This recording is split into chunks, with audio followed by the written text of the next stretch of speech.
Here at the Dance Hall, we have a full dance card. Welcome to the Home Depot 2000 College Football Awards.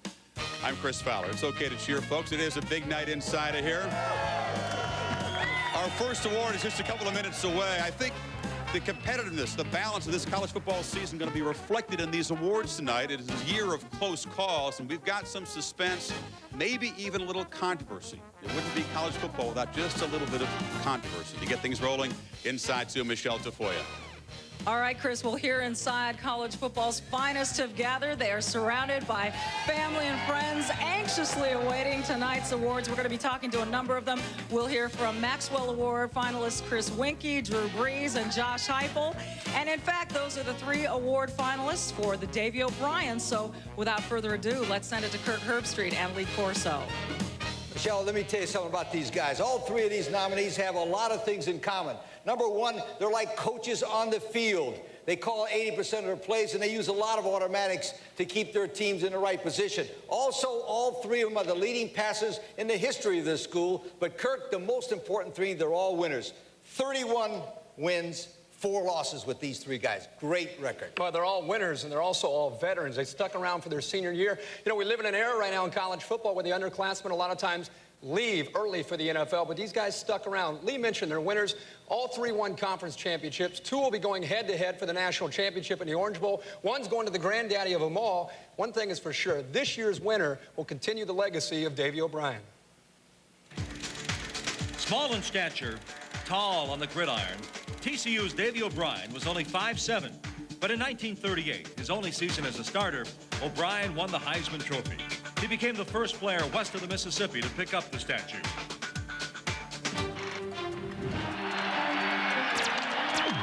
The following are this year's nominees for the Davy O'Brien Award. Chris Weinke, Florida State. The leader of the Seminoles the past 3 seasons, Weinke has led Bobby Bowden's club to a remarkable 31-2 record. His poise in the pocket and leadership ability are as strong as his right arm. The Minnesota native has the ability to spread the ball around to numerous receivers, which makes him one of the most dangerous quarterbacks in the country. Drew Brees, Purdue. When Brees took over the quarterback duties at Purdue 3 years ago, the Boilermaker fans weren't sure what to expect from the Austin, Texas native. The past 3 seasons, Brees has taken Joe Tiller's pass-oriented offense to record-setting heights. And this season, Brees helped clinch Purdue's first Rose Bowl berth in 33 years. Josh Heupel, Oklahoma. The offensive leader for the Sooners returned to national prominence. Heupel, in just his 2nd season in Norman, has broken every passing record in school history. The South Dakota native has the uncanny ability to read defenses immediately and check off at the line, which makes him nearly impossible to defend.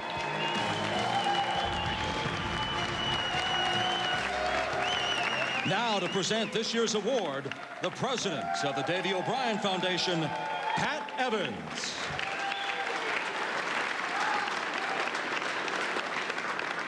In the 1938 season, the best quarterback in college football was a young man named Davy O'Brien from Texas Christian University. Possessed of a strong and accurate arm, O'Brien was a natural leader who embodied a rare combination of physical courage, competitive spirit, and leadership. And it is these traits that the Davy O'Brien Foundation seeks to recognize each year in selecting the top college quarterback to receive its National Quarterback Award, and in its scholarship programs for outstanding high school seniors. As we approach the 25th anniversary of this award, the names of past winners are still remembered: McMahon, Young, Flutie, Manning, and last year, Joe Hamilton. This year's winner is made of similar stuff. He is Chris Weinke, Florida State University.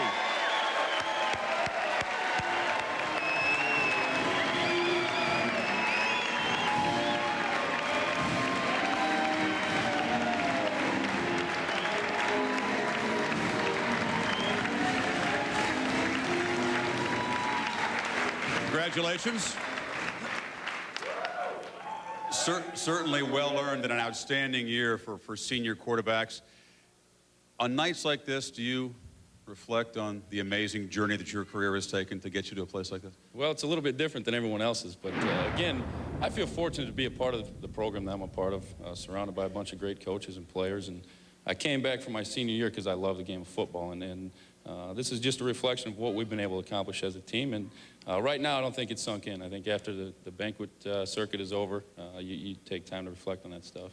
You understand something these other players may eventually understand, how much you miss college football when it's not there. Yeah, you know, for 6 years, I was tooling around on a bus in the minor leagues and obviously never made it, but I came back because I missed it so much, and 3 years wasn't enough. I had to come back for the 4th year, and I don't think there's any more excitement in any environment than college football, and that's why I wanted to be a part of it. Chris, congratulations. Winner of the Davy O'Brien Award. A big night ahead. Still 10 more awards from the boardwalk here at Disney. Stick around. It is a growing tradition. One winter night for the past 10 years, the elite of college football gather to salute the best of the best. The players, the performances, the achievements of the most outstanding players in the nation. Tonight, from defense to offense, the top running back, the best receiver,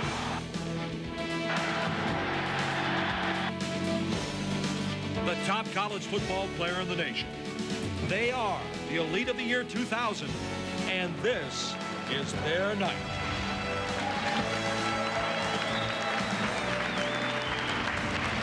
Live from the Atlantic Dance Hall on the boardwalk at the Walt Disney World Resort, ESPN presents the Home Depot College Football Award. We'll be back to honor college football's finest for the year 2000 right after this. Guaranteed low prices at the Home Depot mean that you can be confident that you're going to walk into our store and find the best price in town. You find a better price anywhere else, we'll beat that price. No questions asked. We will match it and then beat it. That's our guarantee, day in and day out. Everybody says they got the lowest price. Not only do we have the guaranteed low price, we also have the knowledgeable salespeople on the floor to help you. We want to be the best price, the best customer service, the best quality product. We want to have the best of everything. You would be out of your mind if you shop someplace else.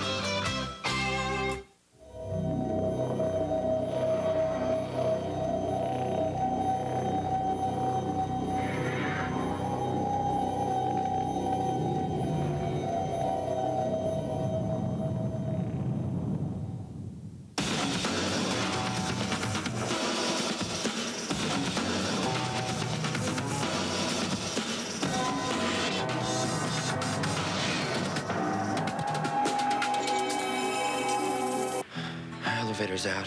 I walked up. We're past another scorcher. It's hot. High of 95. Come on, it's too hot to play games. Oh, come on. You're getting warmer. You're getting hotter. You're burning up. You're getting colder. You're getting colder. You're freezing. Coors Light, frost brewed at the edge of freezing. You're an iceberg. I love the way you always treat me tenderly. But darling, most of all, I love how you love me. Now get the Wall Street Journal delivered for 8 weeks at just 37 cents a day, a 50% savings. Call now 800-854-2200. That's 800-854-2200 for the Wall Street Journal.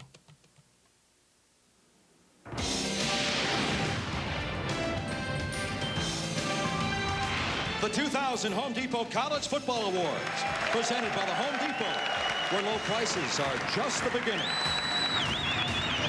Ladies and gentlemen, once again, the host of ESPN's College Football, Chris Fowler. Thank you, and welcome back inside the dance hall. This is an award show. This is a dance hall, but I promise no song and dance routine, and a almost total ban on jokes about elections and ballots and recounts, even though we're in the state of Florida. I think you're with me on that. It has been done.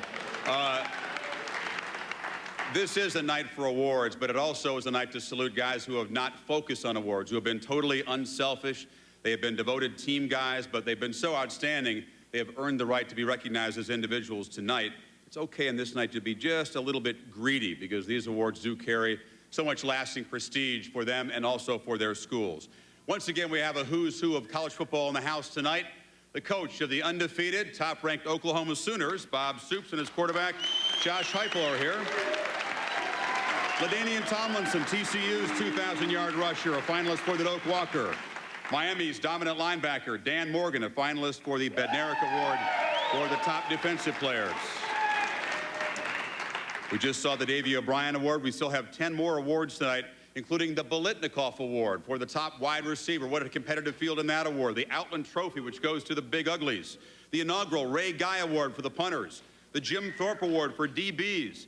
The Home Depot Coach of the Year Award. The Bednarik Trophy. Disney's Wide World of Sports Spirit Award. The Maxwell Award. And the Lou Groza Award. And ahead on the hour, we will honor the memory of the late, great Lou Groza. As I said, perhaps the most competitive field of any award is the Biletnikoff Award. So many wide receivers had outstanding seasons. There were some future NFL greats who did not quite make the cut as finalists. That's how tough it was to make that cut. We see the 3 finalists now who did make the cut, who will carry on the legacy of the distinguished, sticky-fingered namesake. Most football fans remember Fred Biletnikoff for his days with the Oakland Raiders, and they should. Biletnikoff is considered one of the greatest receivers of all time, a member of Pro Football's Hall of Fame. But Biletnikoff also had an outstanding career at Florida State, including 8 100-yard receiving games in the '64 season. This year's nominees for the Biletnikoff Award are Antonio Bryant, Pittsburgh. As the nation's leading receiver in yards per game, Bryant enjoyed a breakout sophomore season. The Miami native is tough enough to go over the middle and yet has the speed to burn you on the outside. Even after becoming the focus of opponent schemes, Bryant was able to find openings in defenses as he set a new Big East record for receiving yards in a season. Marvin Minnis, Florida State. Exploding out of the shadow of Peter Warrick, Marvin Snoop Minnis became Florida State's go-to receiver this season. A tremendous athlete, Minnis made his biggest plays in the Seminoles' toughest games.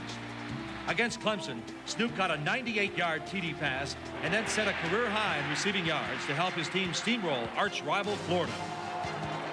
Freddie Mitchell, UCLA. This West Coast speedster dominated opponents all season long, averaging over 19 yards per catch. Mitchell was a threat to score from any part of the field at any time. The Florida native showed the nation he was for real when he threw for a touchdown and caught another as UCLA stunned Alabama in their opening game this season.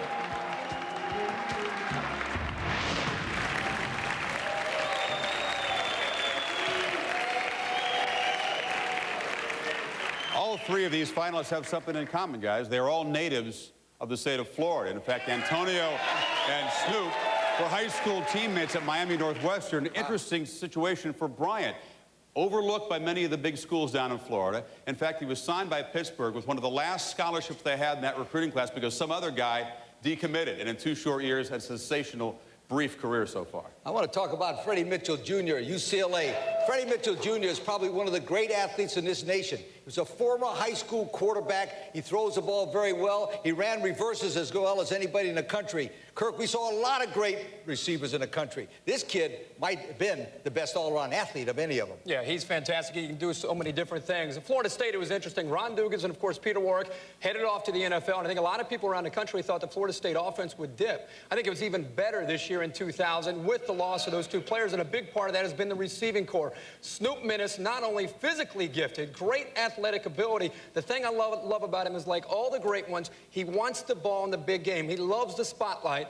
And Chris, he's got one more spotlight that's probably going to be bigger than he's ever been in his life, and he's going to love every second of it. He thrives in that kind of stuff, and because all 3 guys are from Florida, they all have nice cheering sections, so they're eagerly anticipating this. To present the 2000 Biletnikoff Award, Tom Cox, the chairman of the Tallahassee Quarterback Club Foundation.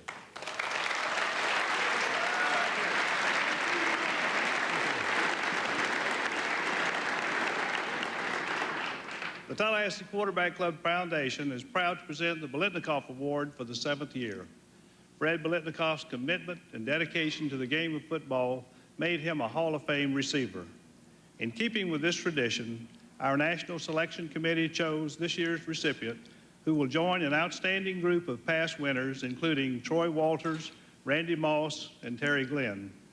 For the past 5 years, the foundation has also provided scholarships to deserving young people, enabling them to continue their educations at colleges and universities all over the country.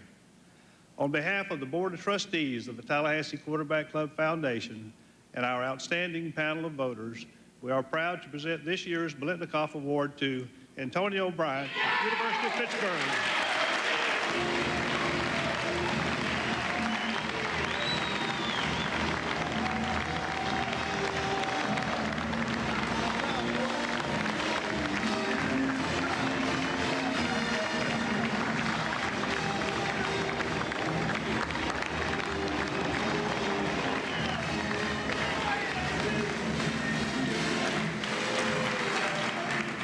Congratulations, Antonio Bryant. Your entire cheering section jumped up way before you did. Were you a little surprised as the young guy in this group to be named the winner? Very much, very much. You know, I don't feel too bad, but I feel kind of bad. You know, Snoop, great guy. So is Freddie Mitchell, one time for the Bulls, you know. But I'm very excited right now. This is a real shock. What was it like to play in the same high school team as Snoop Minnis? I guess you were just the young freshman. He was the veteran senior. You got one on him now, though. Yeah, you know, he's a great guy, great athlete. There's a lot of great athletes out here. I'm telling you, this is a big shot for me, I'm telling you. But, you know, and it's great to sit there and watch those highlights of guys doing their thing, and hopefully I get to see them do their thing on the next level. Yeah, all the guys last night were sitting around talking about the next level, and you were just excited about the next season of college football. Congratulations, Antonio Bryant of Pittsburgh, winner of the Biletnikoff Award. We're coming back with plenty more from Orlando. Coming up next, ABC's John Saunders and Terry Bowden break down the Bowl Championship Series.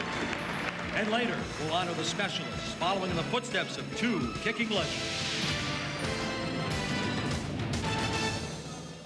Listen, do you hear that? No, it's not Santa Claus. It's the sound of you getting out of your current loan or lease and upgrading into a quality pre-owned vehicle from Bixby Auto Wreck. That's right. The people who revolutionized the loan or lease release just lowered the price to not $60, not $25, not even a buck, but an unbelievable 25 cents. That jingle you hear isn't Santa. It's you getting out of your loan or lease for a quarter at Bixby Auto Wreck. Don't take a chance.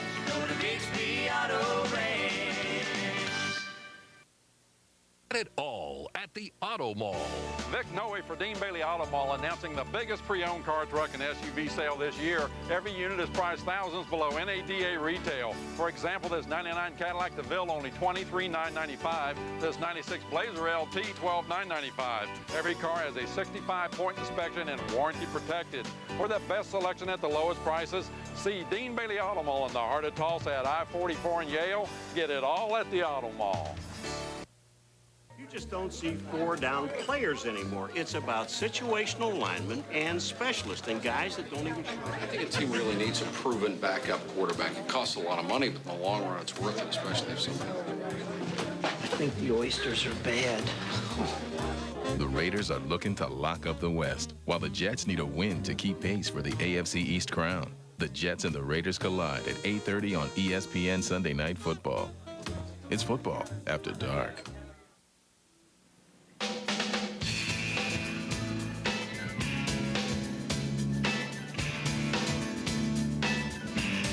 About 100 yards from the dance hall here is the ESPN Club at Disney. We take you inside now, where many of the folks not quite fortunate enough to get a seat inside this room are watching sports events from around the world. Hey, folks, how you doing? Two Big East guy, a Big East guy and an ACC guy have won the award so far. That is what you call overflow crowd right there, and some tomahawk chopping going on from the Florida State contingent. A lot of fans have one question for us about this time of year. What about this whole BCS brouhaha? First time in the 3 years of the BCS standings, the top two teams in those standings do not match the top two teams in the polls. Uh-oh. There's frustration. There's some confusion down here in this state. Certainly Miami going to the Nokia Sugar Bowl, not all happy about things. And Oklahoma, undefeated and top ranked, will take on Florida State. BCS Bowls, all four of them on ABC. We go to John Saunders and Terry Bowden now for a preview. Guys? Chris, thanks a lot. The Bowl Championship Series Bowls begin January 1st on ABC with the Rose Bowl presented by AT&T. Purdue against Washington, looking at two terrific quarterbacks. John, this game has two marquee quarterbacks. Marcus Tuiasosopo for Washington. He can beat you running the football as well as throwing it. And on Purdue, Drew Brees. This guy has so much talent, he can beat you all by himself. Also on the first, the Tostitos Fiesta Bowl, Oregon State up against Notre Dame. When you look at these two programs, Oregon State had a terrific year, so did Notre Dame. You have to look at the coaches. No coaches had better jobs this year than these two. Dennis Erickson had the greatest year at Oregon State of anybody ever. They won 10 games this year. They've never done that before. Bob Davie took last year's 5-17 to 9-2, finishing with 7 straight victories. On January the 2nd, it's the Nokia Sugar Bowl, Miami against Florida. Now, Miami probably thinks they should be in the national championship game. They may have a beef, but boy, they cannot beef with this matchup. 1987, the last time these two teams met. John, you know, Miami might be able to win some kind of share of a championship in the Associated Press, but what they want to win, they want to win the state championship. They've already knocked off Florida State. Now they're going after Florida. And on January the 3rd, the FedEx Orange Bowl, your dad's team, Florida State, going up against unbeaten Oklahoma, who came out of nowhere, ranked number 20 to start the season. And a matchup, I think these two teams are playing the best of any team in the country. They are my two top choices. Oklahoma, I tell you, they're the most successful team in the country this year because they understand the concept of team. It's about a coach, a quarterback, defense, specialty team. It's about finding a way to win. Florida State, on the other hand, they're talented, and they put the weight of their success of their season on the shoulders of one man, Chris Winky. At the risk of being drummed out of your family, who's going to win this game? I'm going to tell you something. I like both teams. I love what Bob Stoops has done, but I got to go with the Seminoles. That's a smart thing to do. Your dad and your mom would be very upset. That's it. Thanks a lot. Chris, back to you. All right, John, I'll classify that as not a big shock. We got about 3 weeks to talk about this, and right there in the middle of this controversy, also waving your Florida State banner, Mr. Lee Corso. Well, let me tell you something. Before the season started, all the coaches in this country, through the American Football Coaches Association, signed on that said the winner of the Orange Bowl would be their champion. All those coaches also signed on to a system called the BCS, which the polls consist of subjective choices. The computers were objective. So my point is this. If they don't like it, change the system after the season. Let's get on with the game. Forget about it. Quit talking. Quit second guessing. Let's play the game and find out who's the best. How do you like that? Well, when you're sitting at the catbird seat waving your pom-poms, I think it's easy to say that. Looking at this Orange Bowl, of course, if Oklahoma wins the Orange Bowl, the debate is over. The Sooners, undefeated, are the true national champion. However, if Florida State wins and Miami's able to beat a very good Florida team, it's total chaos. The BCS was meant to put together a system to have one champion, although this year we may have two. And Michelle Tafoya is standing with a man who hopes to be able to beat the Gators. And then, a couple nights later, he's got to cheer on to see Florida State get a game and win the game.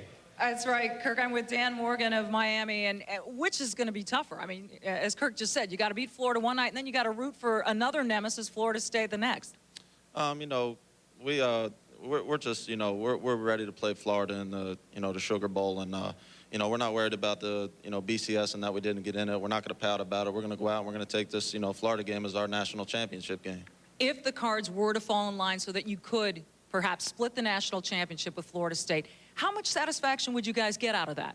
We get a lot of satisfaction. You know, we'll split the national title, and hopefully Florida State can pull this off. And you know, we still got to do our part though by beating Florida. You know, that's not going to be an easy test, and you know, we're going to be ready to play.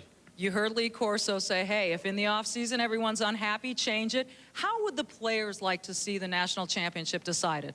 Oh, you know, I mean, obviously, you know, this year we're the team that, you know, we didn't get the, you know, into the national championship game. So, you know, this year we definitely would like a playoff game. But, you know, if we were in the national championship, you know, we wouldn't have no complaints. So, you know, hopefully one day, you know, they can do a playoff system. All right, well, best of luck to you in the Sugar. I am not ready to make any predictions yet about the national championship, but I'm guessing that Lee Corso is. After all, he's made a lot of predictions this season already, and he's worn an awful lot of hats. So it's Florida State, Kansas State in the Orange Bowl. I can't believe you're turning your back on all these great fans here. Corso realized his rental car had been struck by a bolt of lightning. Under the circumstances, we thought it'd be safe to have a show indoors for a change. Is this a beautiful Notre Dame tie? Dan Devine time. Forget about it. How can you do that? Hey!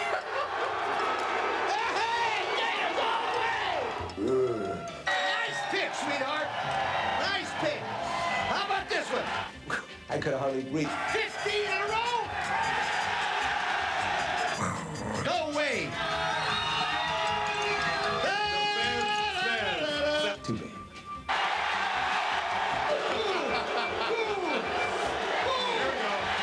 Too bad. I'm a Yankee Doodle dandy. Yo, 3. What is it? Go Kings! Tonight, I will put a hat on in Tallahassee. It's unbelievable. Florida State! All right! Yo. Texas A&M over it! Your Oklahoma team! Too bad. It's his game helmet! It's another helmet. The Wildcat hat is on. Go Kansas State! Not so fast. All right, the first thing I want to know is, how did you pull Kansas State playing Oklahoma, and how did the Florida State flag come up? I didn't see that. Don't forget this. Blood is thicker than water. Okay. Well, you ready to make a pick? You got two Not teams. so fast, my friend. On January 3rd at 7:59, I'll put a hat on. But I want to say something about you. You did pretty good this year. You had 6 in a row, and I know who you like in the championship game. We'll see. What about this? Yeah, go. Okay, Coach. Well, we eagerly await both those predictions. We'll move on. When the Home Depot College Football Awards continue, we'll announce the winner of the 2000 Outland Trophy. With 1-800-COLLECT, you save a buck or two. So why doesn't everyone use it? It's so simple. You use 1-800-COLLECT to make that call, right? Oh, I forgot, man. Forgot? You forgot. 1-800-COLLECT. Collect call is so simple. Well, I've been up all night studying, man. I was just studying all night. It's like the number is 1-800-COLLECT, okay? Write it down. It'll save you big bucks. Have you heard of paper? Yeah. 1-800-COLLECT. Save a buck or two. 32, 33, 34, 45, 46, 47, 50, 451, 452. Cold symptoms keeping you awake? What? Get NyQuil. The nighttime sniffling, sneezing, coughing, aching, stuffy head fever so you can get the sleep you need to feel better medicine. Nobody foo. People put off till tomorrow the things they should do today. It's easy, right? Anthony Padilla, AXA Advisors. Especially when it comes to a financial plan. I work with a lot of people my age. They say, Anthony, I'm young. What's the rush? AXA Advisors is one-on-one financial help.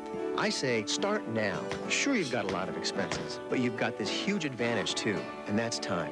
Hey, I know it isn't easy, but my job is to get you started. AXA Advisors, building futures.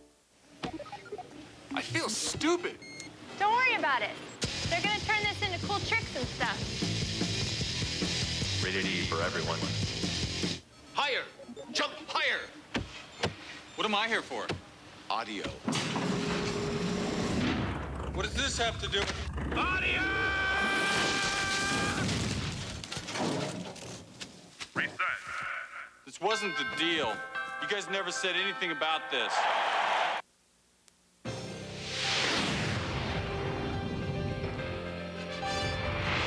The Maxwell Award, the trophy which goes to the top player in college football. Here's a look at one of this year's nominees. Josh Heupel, quarterback, Oklahoma. Big 12, third down defense. Heupel. And a perfectly thrown ball by Josh Heupel, and just like a year ago, Oklahoma strikes quickly. And we are joined now by Josh Heupel. Boy, what a road it's been for you. Your career began at Weber State, but an injury and then a coach leaving, you wound up at Snow Junior College in Utah, and the next step was going to be Utah State, but then you got a phone call from Oklahoma. What was your first reaction to that phone call? I was excited about the opportunity to come out there and take a look at the university, excited about the job that Coach Stoops was going to do and the vision that he had for the program. Did you ever think that a season like this was going to be possible? Well, we were very confident going into the season. We worked extremely hard, and the season is a product of that work. Let me ask you this. You told your mom when you committed to Oklahoma that you wanted her at every game, in spite of the fact that she had to make a pretty hefty drive. Why was it so important for you to have your mom there every single... She hasn't missed one, by the way. Little did I know she'd make every one with a 12-and-a-half-hour trip. I just wanted to have her and my family share the experience. Our family is extremely close, and those are some of the greatest moments that I'm going to remember from my college career. Congratulations on a wonderful season. Thank you very much. Chris Fowler, back to you. Well, Michelle, like any intelligent quarterback, Josh always very careful to credit the guys up front, the offensive linemen, the guys that he's called feeds when he's a little 7-year-old kid running around with his dad, Ken, coaching up there in South Dakota. This award is for offensive linemen and also interior defensive linemen, the Outland Trophy. Interesting criteria. Well, everybody else, you think about offensive linemen, defensive linemen, really a different breed overall. Everybody's worried about following the football, whether you're a fan or whether you're a receiver or quarterback or running back. When you're an interior lineman, it's about one-on-one personal matchups and pancake blocks, and it's a completely different mindset, and I think all three candidates for this award all fall into that category. Well, Kirk, this year the lineman nominees are all bigger than faster they ever been. They average 6'5", 318 pounds, and a 4.8 40. There's no question in my mind all three of these guys are going to play a lot of football on Sundays soon, Chris Fowler. Well, a little streak here. The last 6 years, every year since '94, the Outland Trophy has been won by an offensive lineman. Here are the three finalists now for the 55th Outland Trophy. The nominees for this year's Outland Trophy are Dominic Raiola, Nebraska. The key to the nation's best rushing attack is this Cornhusker center, one of the most dominant players in the country. Often compared to Dave Remington, one of the all-time greats, Raiola is the latest of great Nebraska offensive linemen. The Honolulu native provides the fire for his teammates, and he's one of the most intense players on the Nebraska team. John Henderson, Tennessee. No one in the country has enjoyed a faster rise to the top than Big John Henderson, who came out of nowhere this season to lead the SEC in sacks. One of the hardest workers on the volunteer team, Henderson is considered the school's best defensive lineman since Reggie White. Leonard Davis, Texas. This mammoth left tackle had a great season for the Longhorns. His steadying influence at left tackle helped protect both Major Applewhite and Chris Sims. Ladies and gentlemen, the president of the Football Writers Association, Tom Chattel. Thank you. On behalf of the football writers, it's my pleasure to announce the winner of the 2000 Outland Trophy, John Henderson from Tennessee.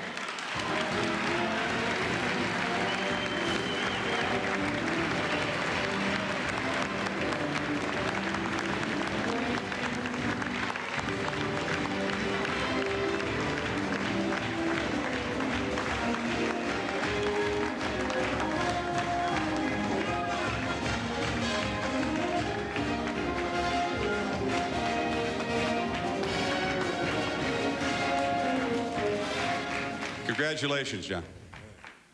Look at this guy. This is why it takes courage to play quarterback in the SEC. I just mentioned we'd had 6 straight O-linemen win this thing. It's about time a defensive lineman got honored, don't you think? Oh, yeah. You know, it's a lot of credit go out to the D-line, and, you know, a lot of hard work, and in the trenches of the battle. Hard work's what you're about. Obviously, you're blessed with a great body for the position, but your coaches all say, you don't just watch film. You sit in there and you study it, and you devour it, and you really try to learn the game of football as much as you can. Oh, yeah, I got that method off of the ones that, you know, Billy Rattler, Darwin Walker. I took on the road, you know, just go in there and just try to study, get better. It'd be too much pressure with your mom here and your coach here to ask you what your plans were for next year. But does this award change anything? Have you given it any thought? Are you making any announcements tonight? Well, I'm going to be here. I'm staying University of Tennessee for another year. Wow, that's an official, a big cheer of Rocky Top, just with a big smile from Coach Fulmer and Mom applauding too. Congratulations, winner of the 55th Outland Trophy, John Henderson from Tennessee.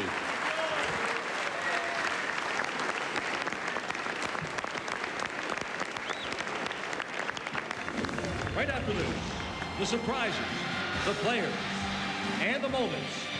We take a look back at college football in the year 2000.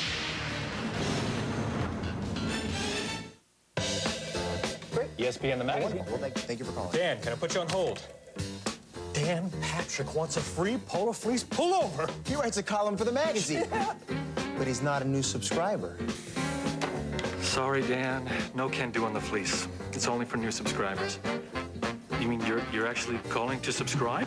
Everyone wants our warm, roomy Polar Fleece pullover. It has a half-zip front and embroidered ESPN the magazine logo. And best of all, it's free. Stuart Scott wants the fleece. Booyah!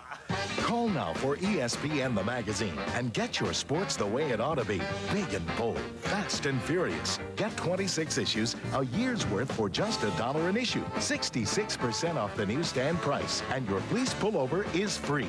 It's Chris Berman. He could go all the way! Hello? Call now, 1-800-814-1771.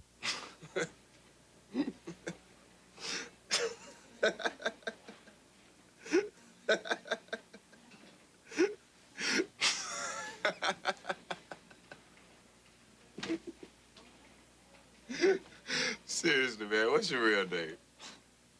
It's Trey Winger.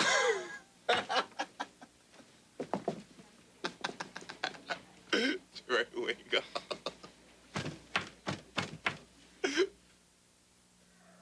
Summit Plummet is the centerpiece of Blizzard Beach. At 120 feet, it's the tallest, fastest water slide in North America, where riders can reach speeds up to 60 miles an hour.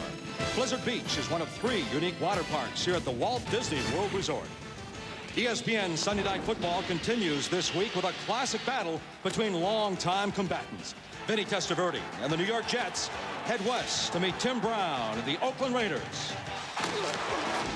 Coverage begins at 7:30 with prime time. Now, once again, here's the host of ESPN's College Football Game Day, Chris Fowler.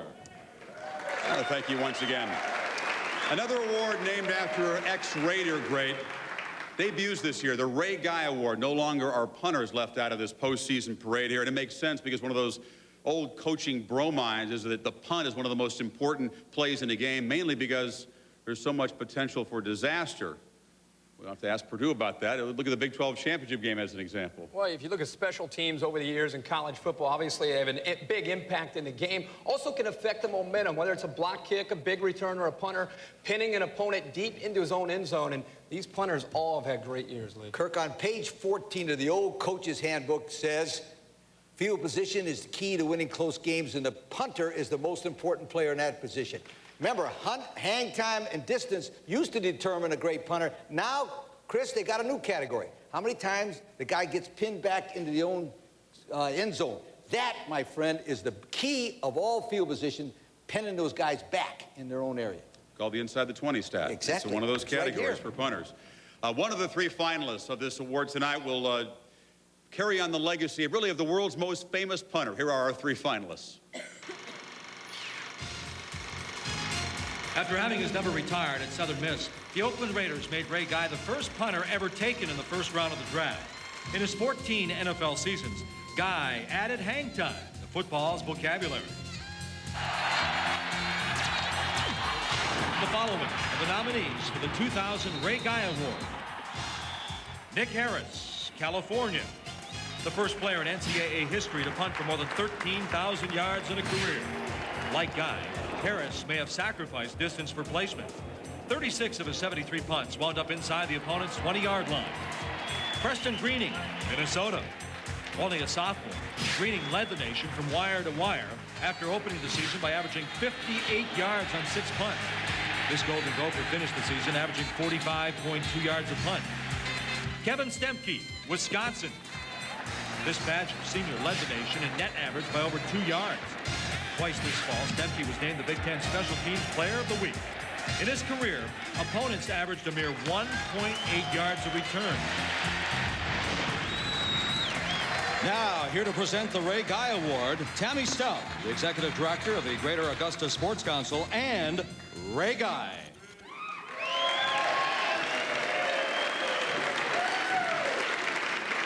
Wow, what an exciting evening and what an exciting year it's been for Augusta, Georgia. On behalf of Georgia's second largest city and Ray's home community of Thompson, Georgia, I'm excited to join him in paying tribute to these outstanding punters. The Ray Guy Award is presented by an organization and a city with roots deeply embedded in amateur sports. Our goal is to provide a deserving national platform for these college punters. I am honored to be a part of this new legacy. It has been my dream to play a role in elevating the level of awareness and recognition for the position and importance of punting. On behalf of the Greater Augusta Sports Council and the award committee, I am pleased to present the very first Ray Guy Award to Kevin Stemke from Wisconsin.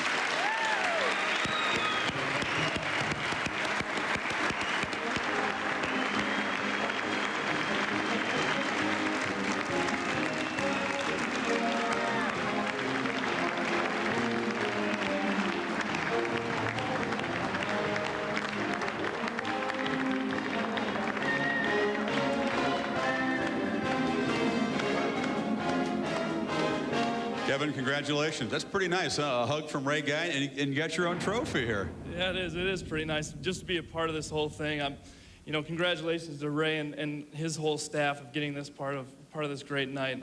I'm really honored. I want you to know, a very knowledgeable group of voters. A lot of ex-punters voted on this. And I guess this is a vote for net punting and for hang time. And your coaches say whatever was needed, you did, whether it was a pooch punt or booing them out of trouble or directional kicking. Well, we as punters are asked to do a lot, and so too are the guys that work so hard in covering our punts. And this is really a tribute to those guys, working their butts off week in and week out, getting down and covering our punts. So. Congratulations, Kevin Stemke, the winner of the first Ray Guy Award. Michelle? All right, Chris. Well, I'm with another special teams standout, the winner of this year's Mosey Tatupu Special Teams Award, J.T. Thatcher of Oklahoma. The stats have been remarkable, both defensively and special teams. 8 interceptions, 1 return for a touchdown, 2 punts returned for touchdowns, and then a huge play in the first game against Kansas State. A 93-yard kickoff return to the 2. Just after K-State had gone ahead, this one set up a touchdown that put you ahead for good. What do you remember about that moment? Well, I remember a lot because it was exciting. Like, I caught the ball, saw the hole, and took off. And I thought I scored, but they said I drug out like on the 2-yard line. So we've got these Hawaiian lays on because this is obviously an award that will be given out at the Hula Bowl. But you grew up as a Sooner fan, big time, sitting on the sidelines. Your dad was friends with the coaches, and you've been part of now the opportunity to resurrect the program. What has that been like? It's been good. It's been good. Been fireworks, right? Yeah, it's been good growing up in Norman, Oklahoma, because been on the sidelines when I was a little kid and like just seeing everybody and like growing up with them a lot, and have a chance now to go out there and hopefully improve ourselves to everybody that we can play football as well. So it's exciting. Well, congratulations. As we mentioned, JT will be officially recognized as the Mosey Tatupu winner at the Rivals.com Hula Bowl, which you can see on ESPN January 20th at 8 p.m. Eastern. That one live from Maui. You'll want to tune in. Bowl week on ESPN is coming. The biggest names in the biggest games. 15 games in 8 days featuring the best talent for the nation's elite conferences. It all starts with the Oahu Bowl on Christmas Eve and concludes with a Big Ten SEC showdown on New Year's Day. Bowl week on ESPN and ESPN2. Hey, all these bags are missing their heat wave cores. What's that? Andy, we can't deliver hot pizzas without these cores.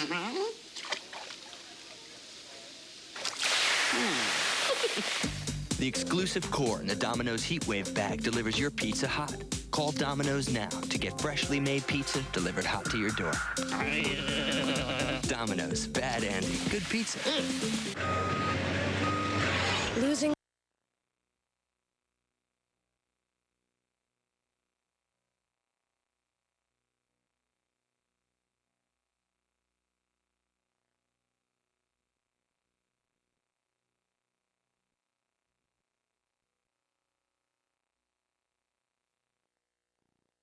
Pittsburgh, winner of the Biletnikoff Award.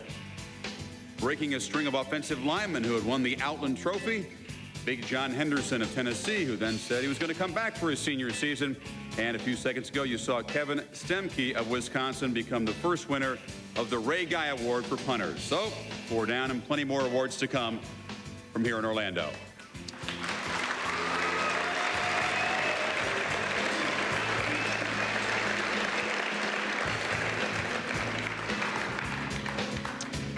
become a tradition on this night to offer our look back at the weird and the wild of this season, kind of the plays that shaped the college football season.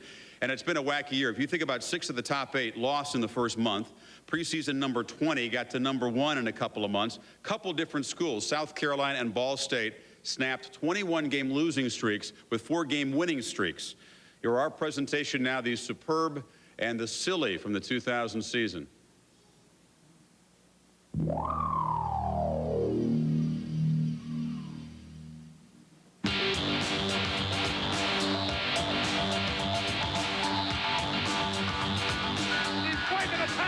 He's inside the 10. He's inside the 5. He's scored a touchdown. In trouble. Running. Gets to the 20, 25, 30. There he goes. Shoots. Dives. Spinning. End zone. Touchdown. Casey. They still don't have him. He's on the loose. He's in. Touchdown.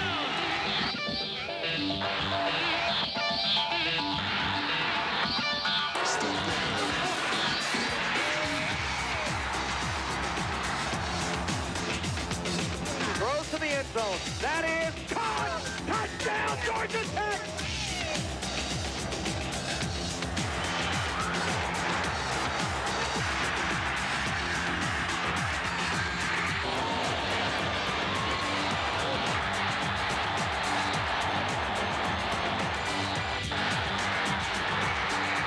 On the right side is Hart.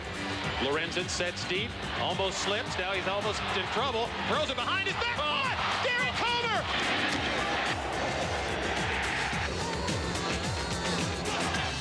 Back to throw again. Ramsey passes, batted up in the air, intercepted by the Rebels.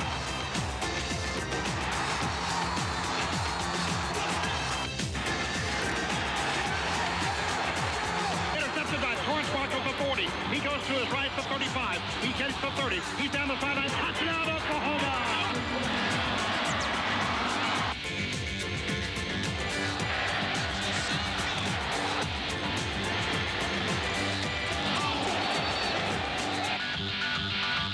Formation. Play action by Wiggy. Throws the bomb downfield. Oh, Stupid is 30, 40. It will be a touchdown FSU. And a high snap over the head of Grossman. Another high snap over his head again. Are you kidding me? Here we go again. The Lou Holtz era. You can almost wipe out last year. It's officially underway now. He can walk into the end zone for the touchdown. The Boilermakers are going bowling, folks. To the end zone for the win. Caught! Touchdown!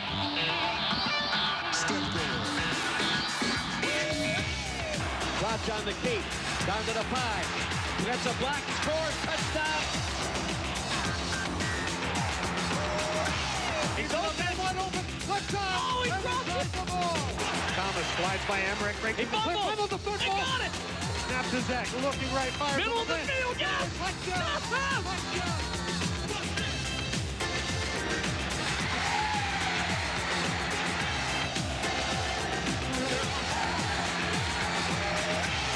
Eichel dances around. He might try to get this one on the ground. He heads to the corner. He's in.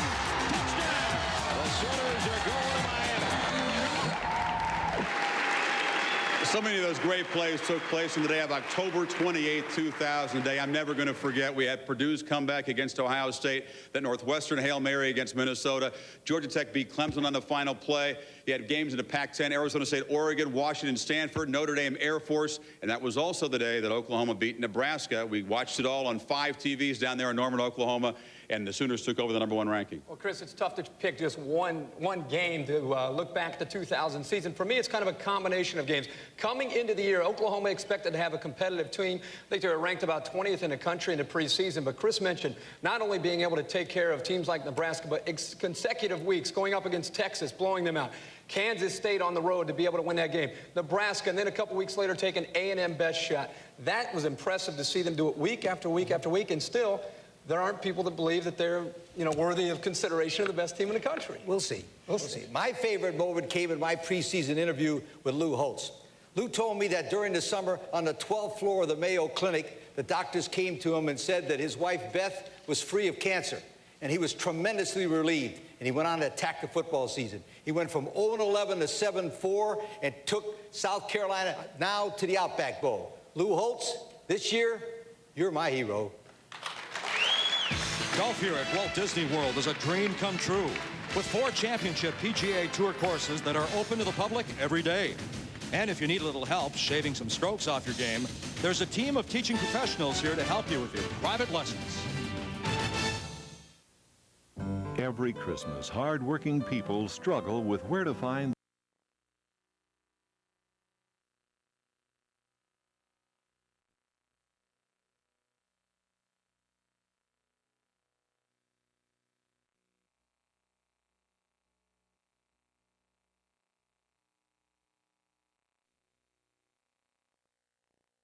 to find the top player in college football. Here's a look at one of this year's nominees. Drew Brees, quarterback, Purdue. Here's Brees, pumps right,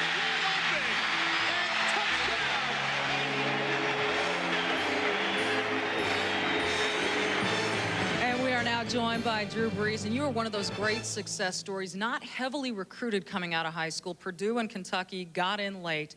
When you chose Purdue, did you have any idea that things were going to turn out for you the way that they did? Not at all. You know, I came in, tried to set realistic goals for myself. There were 6 quarterbacks there when I arrived, and I just said, hey, you know, let's make the travel squad this year and see what we can do next year. And the next year I was able to become a starting quarterback, and the rest has kind of been history. But I've been given a great opportunity. You had the opportunity also to go to the NFL after last season. You chose to come back citing 2 reasons. You wanted to win a Big Ten championship, and you wanted to go to the Rose Bowl. Talk about the kind of satisfaction that comes from having that decision pay off so well. You know, it's everything. That's why I came back. And, you know, in August, you know, looking at the season, I knew that, you know, I believed that we could win a Big Ten championship. And it was a goal, but it seemed still like it was so far away. But I feel like this year with the team that we had and the senior class that we had, you know, there was nothing that was going to deny us. And so we were able to pull it out. Congratulations. Chris, he came into West Lafayette, a virtual unknown. He leaves now, and they're going to name a street after him. West Lafayette. You know, you watch Brees and Weinke and Heupel operate their offenses. It's almost unfair. I mean, the rules have evolved to kind of favor the offense, especially the passing game, and it's very easy to get embarrassed as a defensive back out there unless you've got the skills and the courage and the bravado to stand out there on an island, Kurt.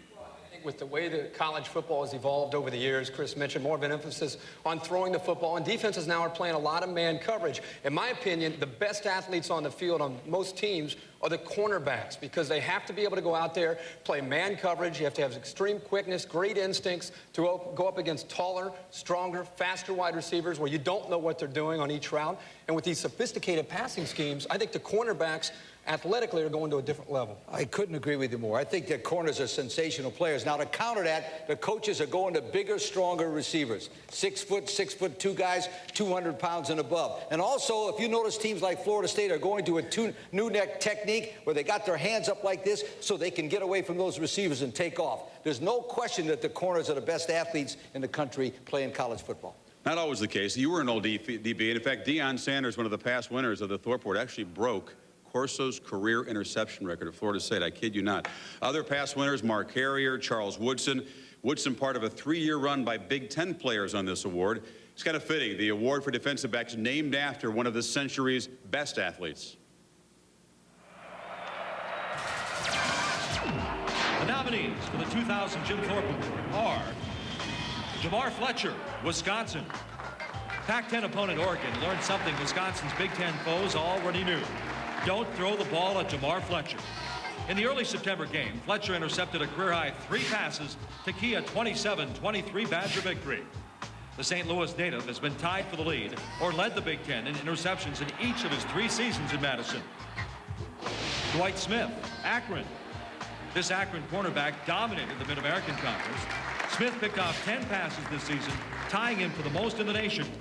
The Detroit native grabbed national attention in Week 1 when he made a spectacular diving interception against Virginia Tech. Brett Smoot, Mississippi State. Playing on an island against SEC wide receivers can be hazardous to one's health, but not this Bulldog cornerback. Smoot has started all 23 games he has played in since arriving on the Starkville campus 2 years ago. An in-your-face type player, this all-SEC performer can break on the ball and sit back and hit you like a freight train. Now to announce the winner of this year's Thorpe Award, CBS college football analyst Dean Blevins. Since 1986, the Jim Thorpe Award has stood for excellence. Thorpe was a native Oklahoman and is considered by most as the greatest all-around athlete of all time. He won the decathlon and pentathlon in the 1912 Olympics, and he was an All-American defensive back and also running back. He played pro baseball and pro football and is a charter member of the Pro Football Hall of Fame. It is an honor to have here tonight Richard Thorpe, the son of Jim Thorpe. And on behalf of the Jim Thorpe Association of Oklahoma City, it is my honor to present the 2000 Jim Thorpe Award to Jamar Fletcher from the University of Wisconsin.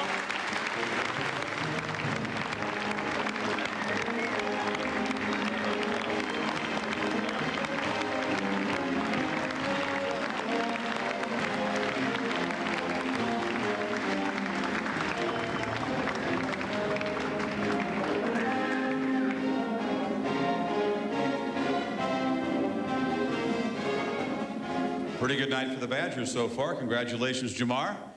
Part of that defensive back's bravado, you've said, I want to win this award, I deserve this award, I'm going to get this award. It's worked out for you after a tough start to this season. I know you wouldn't want to repeat this season, but it's working out well at the end. Definitely. I mean, just to be here is an honor. You know, all these great athletes, you know, great, you know, fans and everything. But, hey, I want the award. I thought I deserved it, and I got it, so I'm happy with it. That's the defensive back's attitude, am I right? Freddie Mitchell Jr., UCLA, I've had a chance to meet and greet him. The Badgers will once again take on UCLA in the Sun Bowl. Give me an early prediction on the outcome of that matchup, because you know you're going to be across from him. Definitely. Fred's a great receiver. You know, I anticipate the matchup being a long one all day. So I give him, you know, good luck and hope he's ready to play, because I am. You won't be saying that politely on the field, I know, in El Paso. Congratulations, Jamar Fletcher. Wins the Thorpe. Pretty good run in recent years for the Wisconsin Badgers on the field and on the awards circuit. We'll be back. Coming up, the big guys face off against the little guys as our players go to the NFL Experience with a Pop Warner team.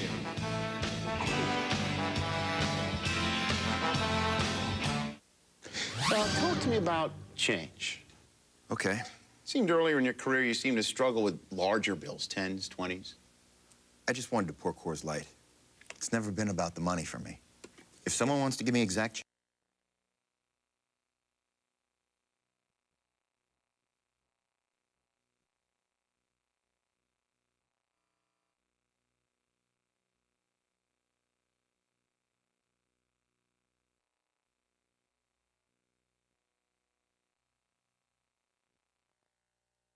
New York City, presented by Wendy's, Saturday at 8, only on ESPN.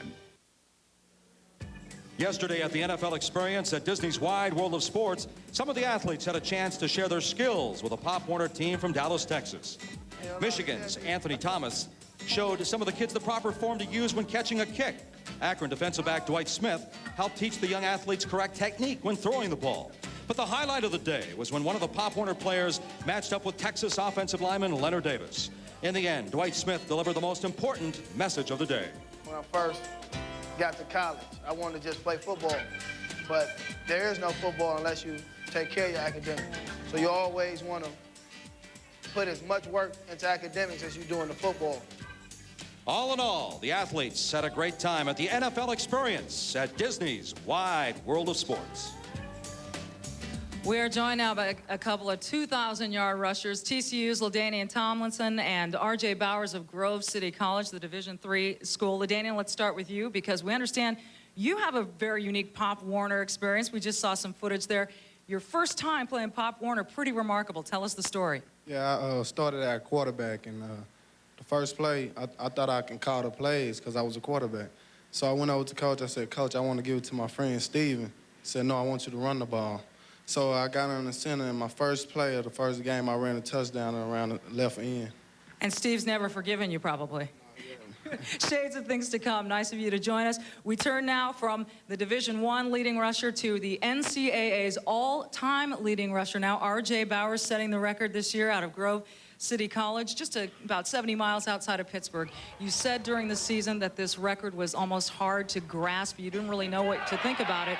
Now that you've had some time to reflect, can you put into words the notion that you've set the all-time NCAA all-division record?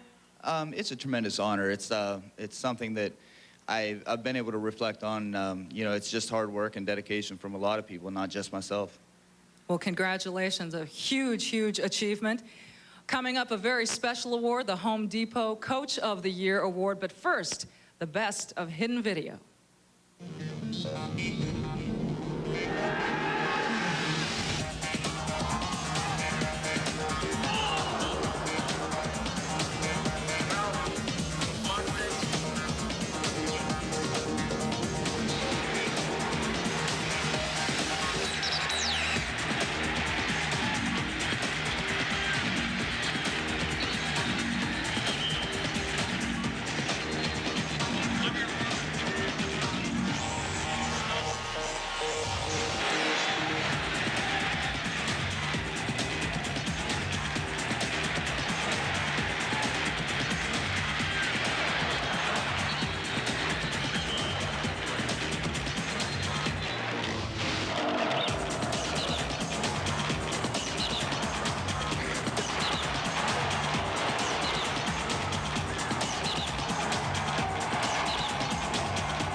Introducing the Acura MDX, taking the SUV to a place it's never been before. Can you see what's so special about the new Braun Synchro? It's the first shaver whose head moves from side to side, so it captures more hair and cuts closer, only it moves so fast you can't see it. But you can hear it. And to keep it feeling like a new shaver every day, here's how to clean it.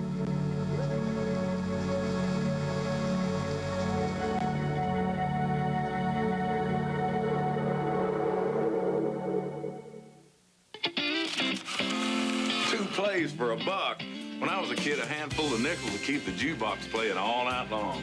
Yeah, you know, you can't get much for $1 these days. Yeah, but you can get all your long-distance calls for just 99 cents. Get out of here. Yeah.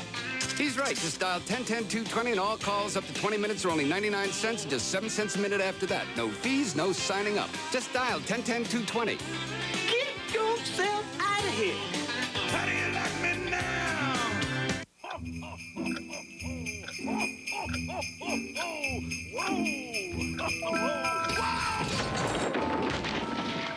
Know someone who could use a nice home improvement gift?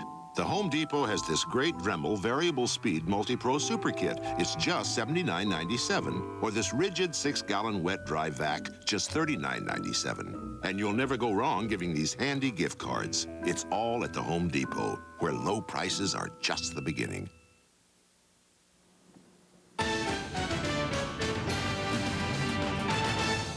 The 2000 season marks the last year that two of college football's most enduring coaches will walk the sidelines. Don Nehlen came to West Virginia from Bowling Green 21 years ago and left as a legend in the Mountaineer State.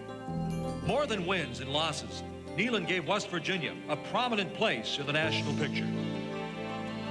Lavelle Edwards took over at Brigham Young while Nixon was in office.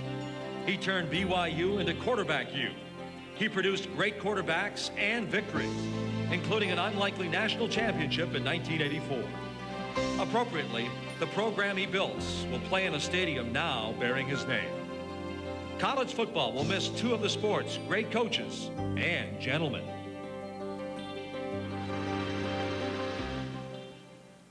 We're going to miss both those guys. Not nearly as crusty and mean as they look. And both guys earned the right and thankfully were granted the right to go out on their own terms, departing schools they loved and programs they became synonymous with. And This day and age, it's all too rare for coaches to go out on their own terms when they choose to, Lee, as you know. No question about that. You know, Chris, it was wonderful to see the tribute paid to my two fellow AARP friends. Those two guys have been there a long time. Listen to this. Lavelle and Don have a combined total of 59 years of head coaching experience in college football. And you know what? They had the same philosophy as I did. Coaching was never a job for us. It was a privilege. And nobody will ever know how fulfilling and happy and fulfilling it is to be a football coach. No one, unless you've been one. Now, Kirk, you understand that. Your dad was a football coach. Yeah, it's fulfilling, but it's also tough. Yep. I mean, it is a grind for these coaches. Obviously, coaches moving around a lot this year in college football. And although each job is unique within itself, I think one thing they have in common is probably their greatest challenge. Today, with the influx of the NFL, these high school players coming into the colleges sometimes are more worried about their individual status and accolades as opposed to winning. Each coach out there knows that it is his responsibility to try to break that down and get the kids to believe in winning first and playing as a team first and let the individual accolades come second. I think it's the most important thing right now because the NFL has taken over the game. That's a great pep talk, but there's one other challenge for coaches these days. Spending all that money. I mean, well, yeah. To present the Home Depot College Football Coach of the Year, the Senior Vice President of Marketing for the Home Depot, not of the AARP, Mr. Dick Hamill.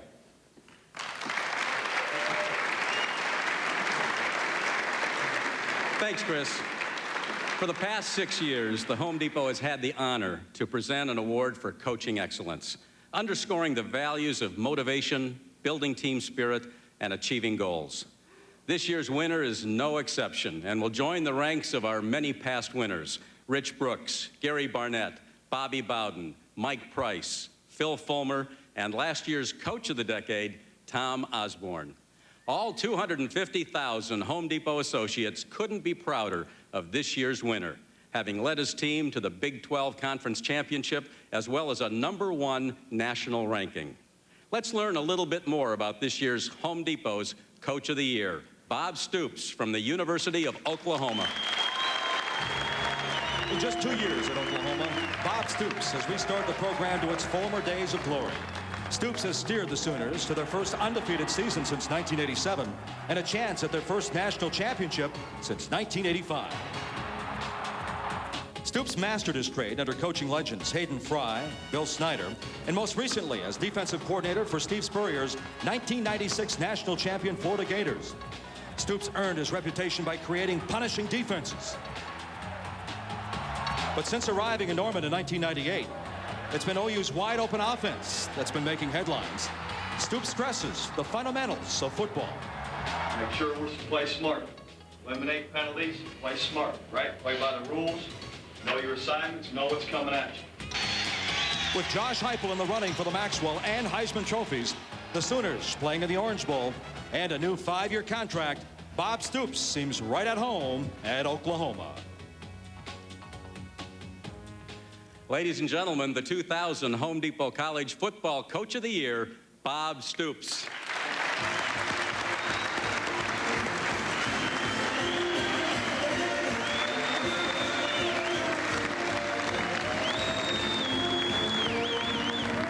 Congratulations. Bob, congratulations. Great season, obviously. We've talked about coaching being a calling and being a privilege. And for your family, your dad and your brothers, it really has been a family calling. It has, Chris. And for once, I do agree with Coach Corso. I truly do believe it's a privilege to be a college coach, any coach. And I was blessed to grow up with a father that was a long-time high school coach and grew up in the locker rooms. And not only his influence on my life, but all those great coaches that were a part of his staffs. And to be around those great men have made a big impact in my life. Where did you learn your contagious confidence? If this guy's team were playing the '86 Chicago Bears on Sunday, if you talked to him Friday, he could make you believe they're going to win the game and win it handily. Well, I think when you work with a great group of kids, players, not kids, but gentlemen and players that we have, and you work with them day in and day out with the great character that they have, it gives you that confidence. And I believe anything that you're gonna improve your chances of success, you know, the more confident you are and the more you truly believe that it's going to happen. And our team does that. Is there a way to put into a few words what Josh Heupel has meant to your program in 2 brilliant years? It's easy to be confident when he's leading your team, and Josh has that true confidence, and he is the main reason why we're where we're at, along with the great group of kids with him. Bob, congratulations once again. Been fun to watch the Sooners from field level 4 times this year. Best of luck down in the Orange Bowl. Bob Stoops, the Home Depot Coach of the Year for 2000. We'll come back. Still plenty more awards to hand out this evening. Still to come, these 3 running backs were dynamic in 2000, but only one will win the Doak Walker Award. And later, the legend of Chuck Bednarik lives in the award for Outstanding Defensive Player. You thought the last sale was big. It's Riverside Nissan's year-end closeout. Get 2 pre-owned vehicles on the lot for just $20. $19 down gets you the first vehicle, and $1 gets you the second. What? Any 2 pre-owned vehicles, just $20. You heard right, Tulsa. Just $19 down and $1. It's the year-end closeout at Riverside Nissan, 31st Memorial, Tulsa. Do not miss this sale.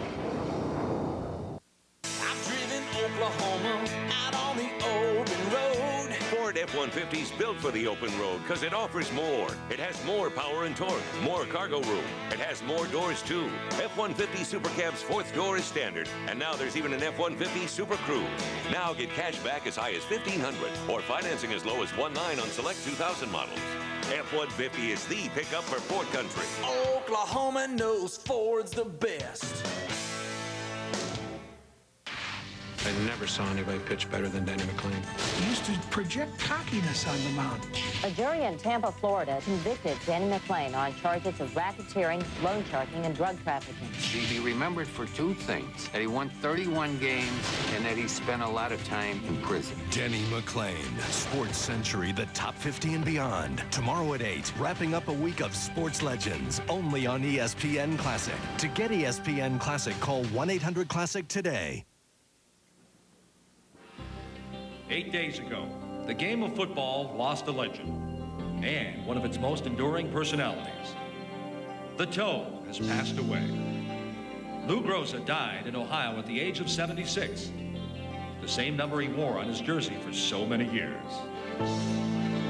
Lou Groza was more than just an athlete, especially to fans of the Cleveland Browns. He was a symbol of all that was good with the game of football, a reminder of a simpler time. Groza played 21 years for the Browns. He was an all-pro tackle as well as a kicker until playing solely as a specialist in his last seasons. Lou Groza retired from the game in 1967, but he never strayed far from the game of football. We've enjoyed his visits to the College Football Awards over the years. He will be missed, but the trophy bearing his name will serve as a reminder of a great player and a great man.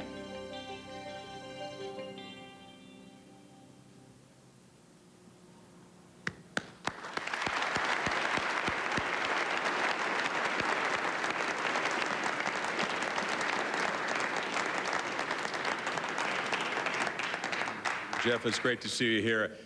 One of the neatest parts, the most wonderful aspects of doing this show has been watching Lou Groza come back every year. He dearly loved being here and loved meeting the players and the kickers of today, and to see the connection that he had with them. He was like this patriarch of this worldwide family of kickers, and to watch his connection with those guys each year and watch the way they responded to him. Martin Gramatica, now with Tampa, a past winner, and Sebastian Janikowski, a 2-time winner of the Groza Award, loved him and embraced him. And sadly, for the first time, Lou will not be here to see the latest winner of this award, which carries on his legacy. He would be proud, though, of all 3 of tonight's finalists.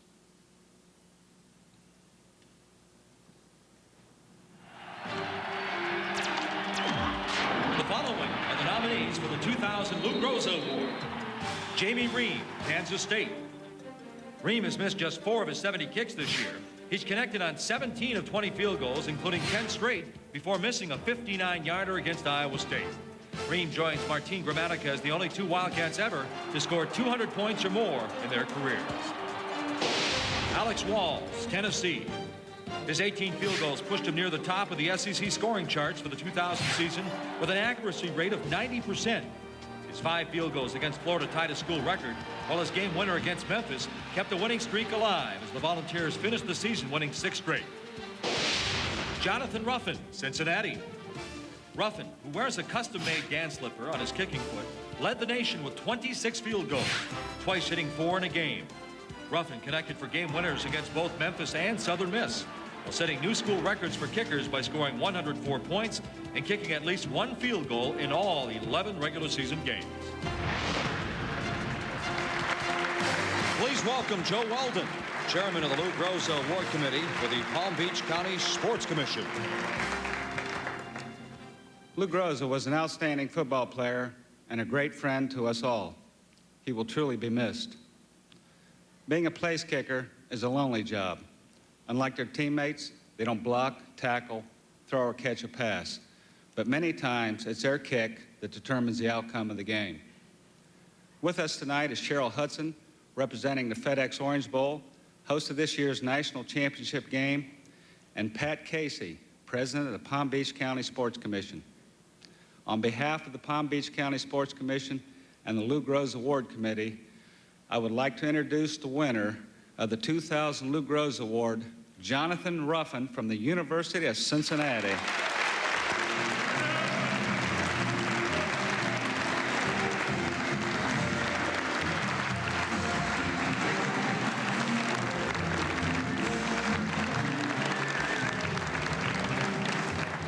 Congratulations. Boy, you're young looking. I'll tell you, you must hear that all the time. You must be the most improved player in college football. I'm not going to give your stats for last year, but they weren't good. This year, phenomenal. What is the source of all that improvement in just one season?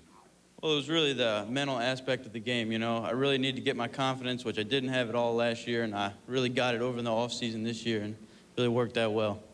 Let me ask you about the custom dance slipper that they mentioned there that you kick in. Explain that. What is that? It's just something I've used since I was in 10th grade, you know, something I got from another kicker, and I've passed it on to a few other kickers, and it's just something I like. It makes it easier to kick for me. Well, the results are working. Stick with it, whatever you're doing. And you're back for a couple more years at Cincinnati as well. Oh, yeah. I mean, I'm still young, like you said. So. Well, you're young, but you're accomplished now, and you carry on the legacy of Lou Groza. Congratulations, Jonathan Ruffin, Cincinnati, winner of the 2000 Groza Award. We'll be back.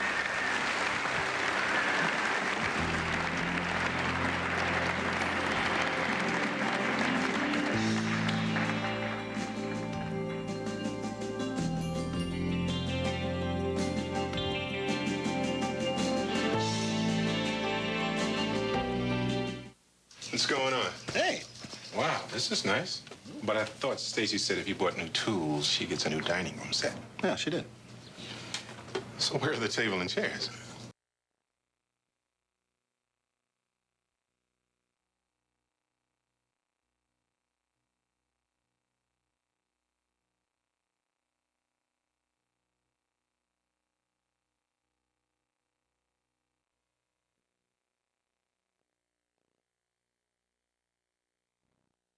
Yard season. The secret? The big guys up front. And what does Dolphins quarterback Jay Fiedler have in common with the Heat's Anthony Mason? Join Chris Berman and the gang Sunday, 11 a.m. Eastern for NFL Countdown.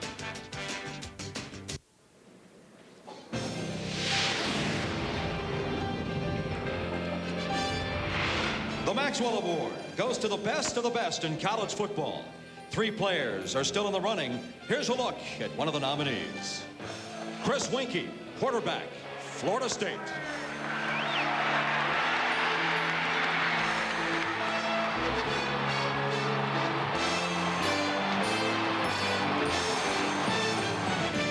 We are joined now by Chris Winkie, who, by the way, has supporters here tonight. Would you bring, like, a group of fans or something? I just have a few people here.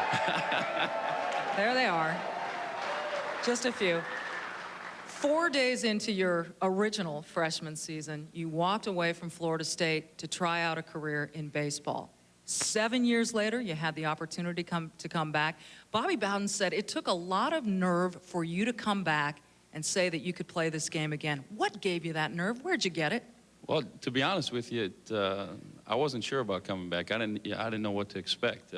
Obviously, I left after only 4 days, and that was because of two-a-days. I couldn't handle the two-a-days down in Florida. I was a Minnesota boy, and Again, that football blood never left me. And while I was playing baseball, I was still thinking about college football and followed Florida State, obviously, with a national championship in '93, and really missed it. And I wanted to get back into it. And I was hoping Coach Bowden still had that scholarship waiting for me. I didn't think that, or he didn't think after 7 years I'd come calling for it. But it's been a great ride. I've enjoyed every minute of it. And I'm sure he's very grateful that you did come back and more than happy to give you this scholarship. Good luck. You have a chance to repeat as national champs. Best of luck to you in the Orange Bowl. Congratulations on the Davy O'Brien. And we send it back now to Chris Fowler. Well, Michelle, with Chris and with Josh and Drew, quarterbacks certainly stole a lot of the headlines this year. But we're coming off a couple extraordinary years for running backs. Back-to-back winners of the Doak Walker Award, left as the all-time rushing king in Division I. We kind of get numbed by their numbers, but it doesn't mean we shouldn't pay attention to some guys who had outstanding years this year as running backs, the latest to carry on the legacy of the late SMU great. Doak Walker was the All-American boy. So humble off the field, so talented on it. 3 times an All-American. The Heisman Trophy winner in 1948. Doak passed away 2 years ago, but his legacy lives on. The nominees for the 2000 Doak Walker Award are Anthony Thomas, Michigan. Known as the A-Train, the Wolverines climbed aboard and rode him to a share of another Big Ten championship. The 6'2", 225-pounder was the top returning rusher in the Big Ten, and nothing derailed the A-Train this fall. His 53 career rushing touchdowns and 21 100-yard games are both new Michigan records. Damian Anderson, Northwestern. The Wildcats led the Big Ten in total offense and were the top scoring team in the conference, thanks in part to this 5'10", 208-pounder. This junior has it all. Speed, power, great cutback ability. He led the Big Ten in rushing and scoring. 4 of Anderson's 22 touchdowns came in the regular season finale as the Wildcats claimed a share of the Big Ten title. LaDainian Tomlinson, TCU. Just the 8th back in Division I history to pass the 2,000-yard plateau in a single season. Tomlinson, who has great vision and breakaway ability, ran away with his 2nd consecutive NCAA rushing title and led TCU to a 10-win season, their most since 1938. 3 great seasons. What I find interesting, guys, is that Damian Anderson from Northwestern, people tended to focus on the passing part of that spread offense. He had a monster season as a running back out of a very unconventional running formation. The scary thing is, they came just short of the Rose Bowl this year, lost it on a tiebreaker. Kirk, you pointed out 10 starters back on offense for Northwestern next season. Ouch. Ouch. That's going to be a good-looking football team. And speaking of good-looking football players, there have been some great running backs in college football history. Tony Dorsett, Herschel Walker, Ricky Williams, Ron Dane, Archie Griffin, Eric Dickerson. Not one of those running backs ever had more yards rushing in a single season than LaDainian Tomlinson did. Now that, my friend, says it all. LaDainian Tomlinson is a great running back. LT had a big year this year. He's had a great career at TCU. Anthony Thomas, in his first 3 years at Michigan, was a very good back. This year, he was a great back. He ran with more determination in his senior year, more experience as a senior, and the most impressive thing was he was breaking tackles and making big gains week after week for the Wolverines. The A-Train definitely was rolling in Ann Arbor this year. Those are the 3 finalists. Time now to present the hardware. And here to present the Doak Walker Award, CEO and founder of the Vectrix Corporation, Mark Lind.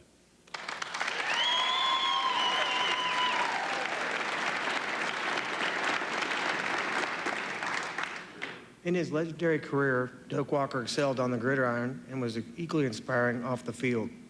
The Doak Walker Award, presented by Vectrix, celebrates its 11th anniversary this year. Our recipient will join the ranks of current NFL stars Ron Dane, Eddie George, Garrison Hurst, and Ricky Williams. 3 finalists were picked by our National Selection Committee, including nearly 25,000 fans on our ESPN.com fan poll. In addition to the trophy, Vectrix is pleased to award a $20,000 scholarship to the winner's university.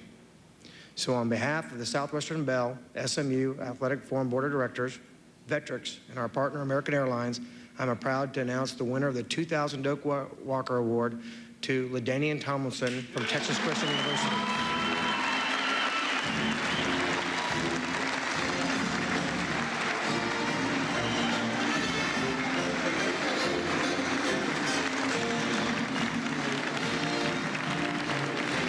Well done.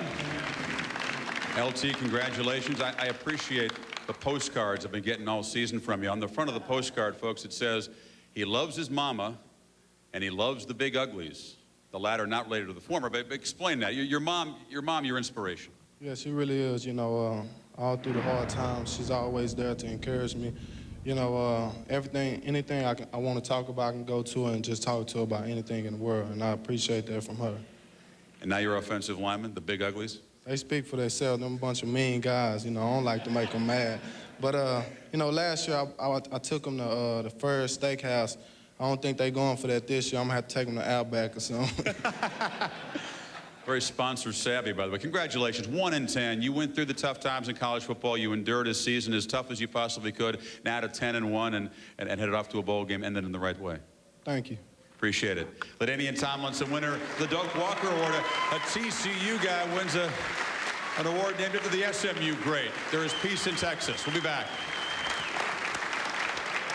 Typhoon Lagoon is a tropical paradise where you can enjoy man-made waves that can reach 9 feet in height, snorkel among sharks, colorful fish, and coral, or just float along in an inner tube in Castaway Creek, here at the Walt Disney World Resort.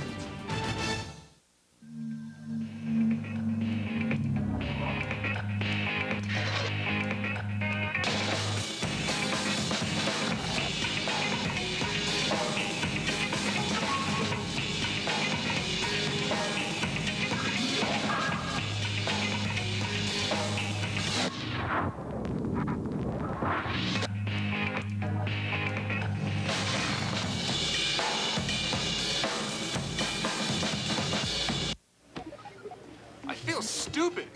Don't worry about it. They're gonna turn this into cool tricks and stuff. Higher. Jump higher. What am I here for? Audio. What does this have to do with... Audio! Reset. This wasn't the deal. You guys never said anything about this.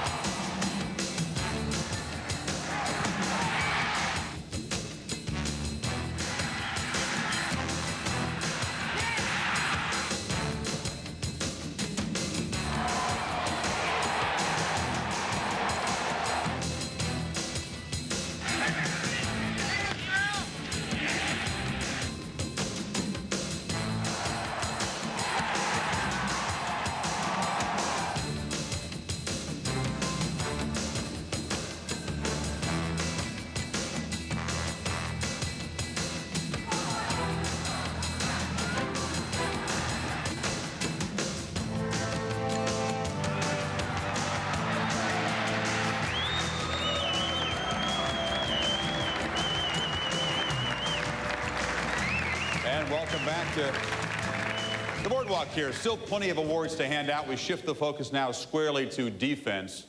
And the three finalists, guys, a couple of search and destroy linebackers and a pass rushing stud from Florida State. Gratuitous cheering. No cheering. Where were they? Where were the Seminoles? Yeah, well, they're getting tired here. It's a long show. You know, the thing about this award is you think about offense, you know the saying, offense sells the tickets, but defense wins championships. And anymore, the great players aren't going over to the offensive side of the ball and playing running back and playing receiver and playing quarterback. They're going over to playing quarterback and safety and linebacker. And the great defenses today have exceptional athletes, and we're going to see 3 of them tonight. You know, one of the reasons why the new offense now is a spread offense, and it spreads all the defensive players all over the field. They got to be better athletes than ever. But there's also a new position in the middle linebacker position like Dan Morgan plays. He has to put all of those defensive players in the right position by calling the signals. That's very important in today's modern day defensive football schemes. Kissing up there.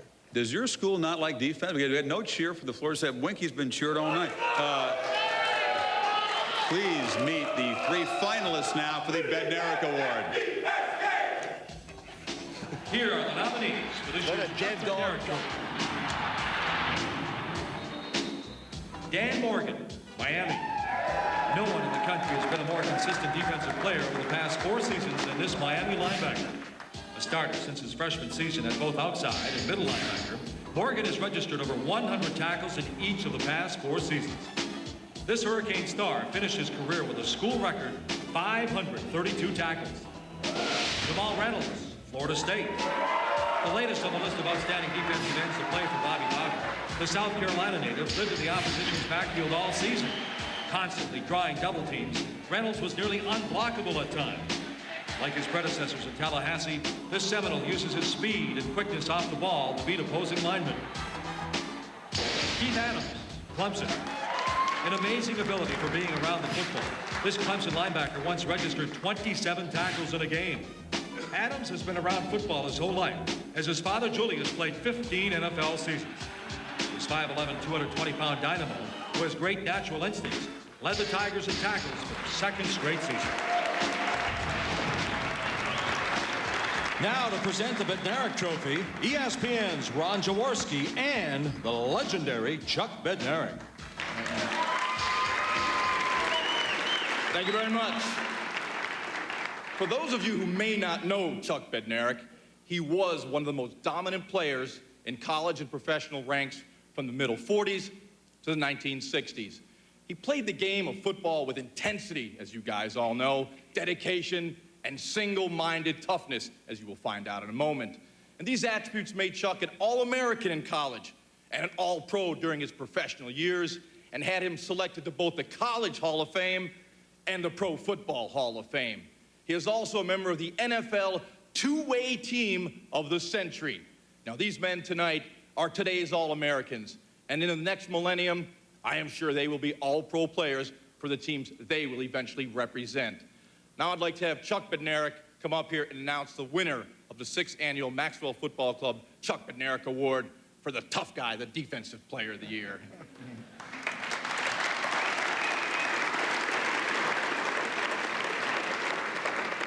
Thank you, Ron. It certainly is a pleasure to be here with you again tonight and with these fine young athletes.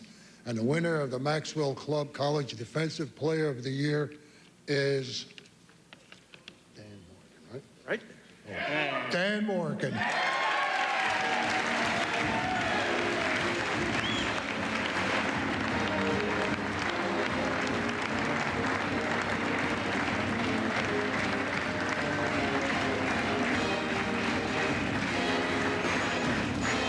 Congratulations. You're typical line, but you're all business. It's okay to smile. You just won an award. How do you feel? Yeah, I feel good. You know, it's a great honor, and I'll give all the credit to the rest of the guys on my defense. You know, you can't do it without them, and you know, you can't do it without the defensive line. Damian Lewis, William Joseph.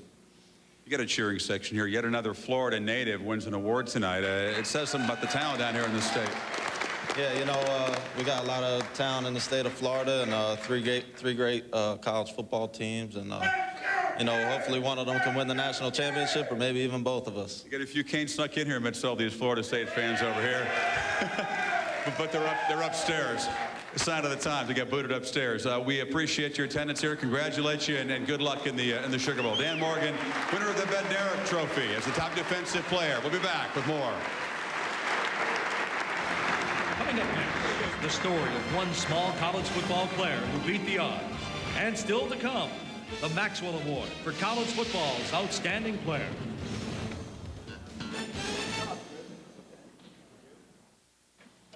You're getting sleepy. Very sleepy.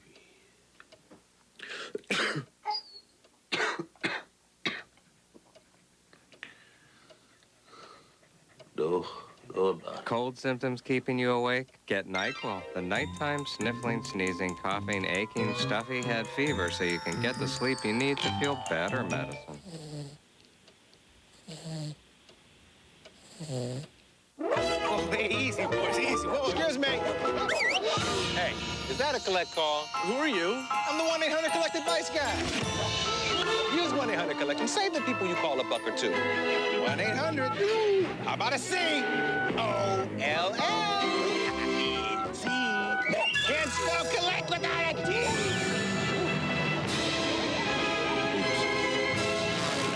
Thanks. Use 1-800-COLLECT. Save a buck or two.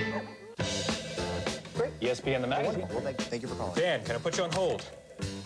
Dan Patrick wants a free Polo Fleece pullover. He writes a column for the magazine. But he's not a new subscriber.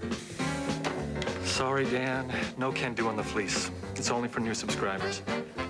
You mean you're actually calling to subscribe? Everyone wants our warm, roomy Polar Fleece pullover. It has a half-zip front and embroidered ESPN the magazine logo. And best of all, it's free. Stuart Scott wants the fleece. Booyah! Call now for ESPN the magazine and get your sports the way it ought to be. Big and bold, fast and furious. Get 26 issues, a year's worth for just $1 an issue. 66% off the newsstand price. And your fleece pullover is free. It's Chris Berman. He could go all the way! Hello? Call now, 1-800-814-1771. Well, join us on ESPN this weekend for the 66th presentation of the Heisman Memorial Trophy. The tradition continues tomorrow, 7 p.m. Eastern Time, an introduction to the finalists on the Heisman Trophy preview show presented by Wendy's. Saturday night, the awards ceremony will feature the finalists again with a look back at what made their seasons Heisman worthy. Tremendous, inspiring journeys from all 4 finalists. Coverage begins Friday at 7 Eastern and then Saturday at 8 o'clock Eastern with the actual trophy presentation. We mentioned the journeys for those gentlemen. Over the past 4 years, Disney's Wide World of Sports Spirit Award has provided us with many inspirational stories. Northwestern fullback Matt Hartle's courage in the face of cancer. Dwight Collins of Central Florida proving that hearing was not a requirement for playing Division I football. Daniel Huffman sacrificing his collegiate career by donating a kidney to his grandmother. And last year, East Carolina University lifting the spirits of their whole community after a devastating hurricane and some floods.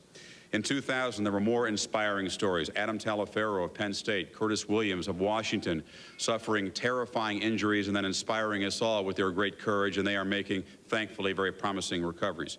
Very tough to choose one honoree of this award. But here to present this year's award, the general manager of Disney's Wide World of Sports Complex, Ray Wallace.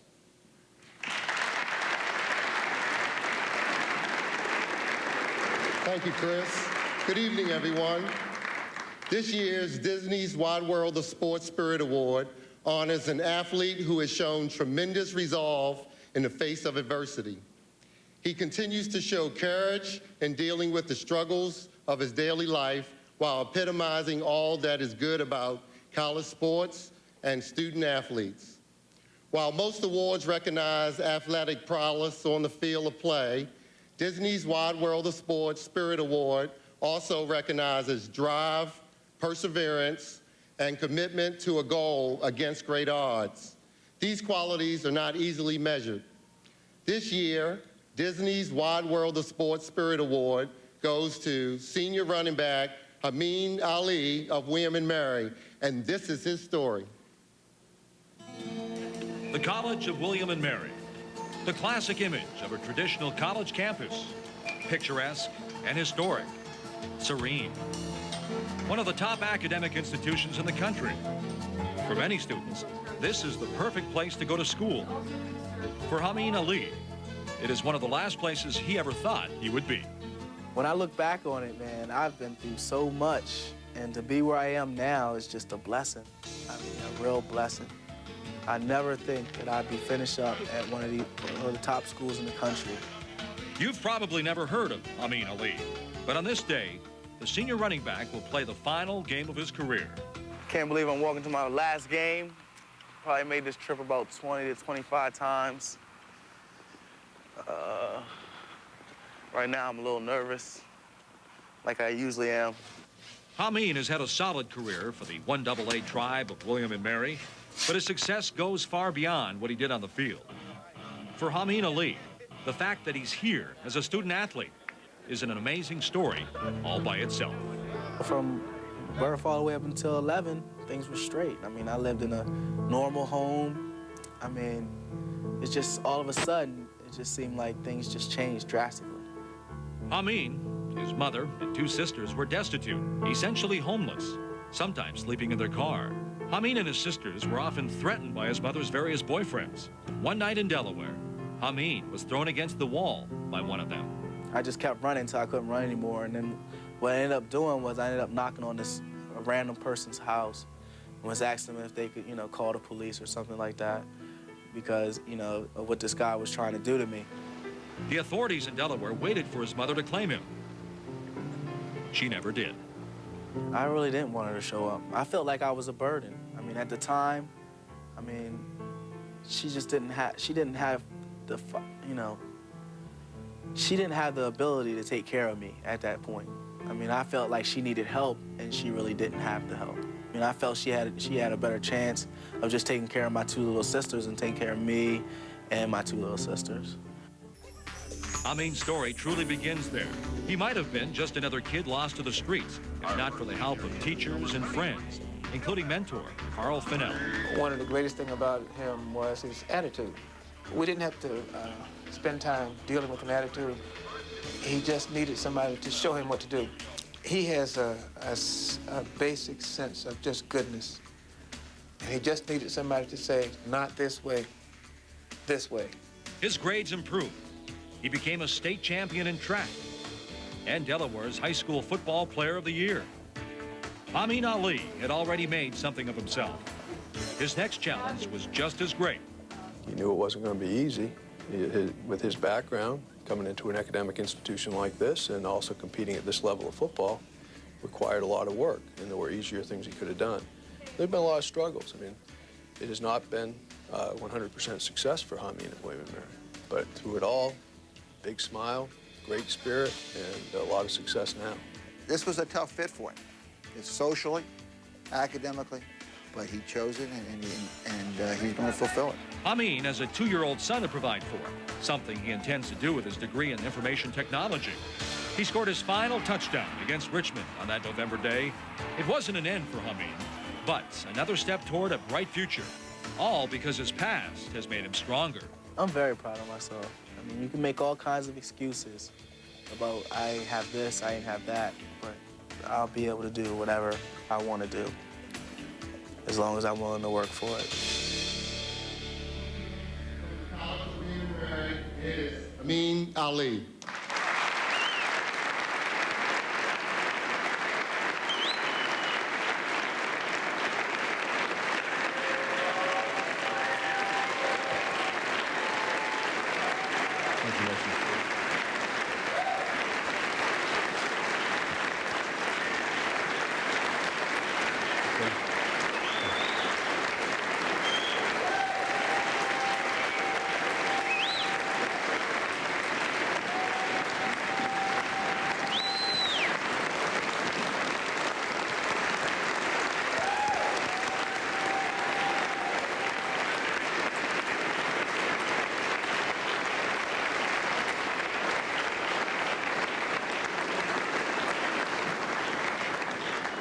I mean, we heard your coach talk about your basic goodness, but how was it possible to maintain such a positive outlook with what you were going through? How'd you do it?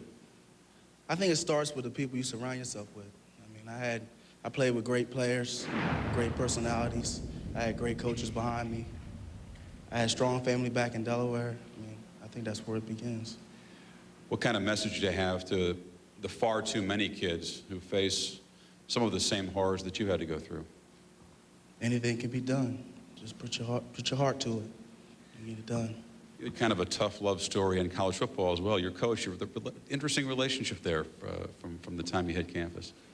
Yeah, very interesting, very interesting. Would you call it tough love? It's worked out great for you. Yes, it has. He's been on me since day one, but he's another reason why I'm here today. So.